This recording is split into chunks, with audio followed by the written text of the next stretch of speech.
അപ്പൊ എണ്ണ ഒഴിക്കുക, അതിനുശേഷം ബീഫ് ഇടുക, അതിനുശേഷം 25 ഉള്ളി ഇടുക, അതിനുശേഷം 25 ഉള്ളിയോ? എന്റെ കണക്കിനാണ് ഞാൻ പറയുമ്പോ അതിനിടയിൽ ചോദിക്കില്ല. കാരണം എനിക്ക് സംശയം എത്ര ബീഫിനാ 25 ഉള്ളി അറിയണ്ടേ. പൊളിച്ചു വെച്ച ഉള്ളി കടയിൽ കിട്ടും, അതല്ലെങ്കിൽ നമുക്ക് തന്നെ പൊളിച്ചെടുക്കാം ഉള്ളി.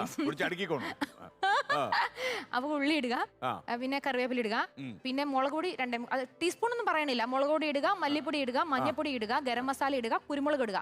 ടീസ്പൂണിലാണ് കളി മാറുന്നത്. ടീസ്പൂൺ ഞാൻ പിന്നെ പറഞ്ഞു, ഇതൊക്കെ സമയം പോകും.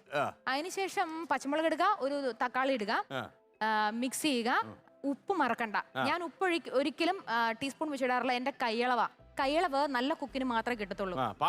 ഇപ്പോഴും വലിയ വലിയ കുക്ക് ചെയ്യുന്ന ആൾക്കാർക്ക് വരെ കൈയളവിൽ ചിലപ്പോൾ ഉപ്പ് കൂടിപ്പോയാൽ കറി വേസ്റ്റ് ആവും. ഉപ്പ് കുറഞ്ഞാൽ പിന്നെ ആണെങ്കിലും ഇടാം. എപ്പോഴും കൂടി പോവാതിരിക്കുക കേട്ടോ. അതാണ് നമ്മൾ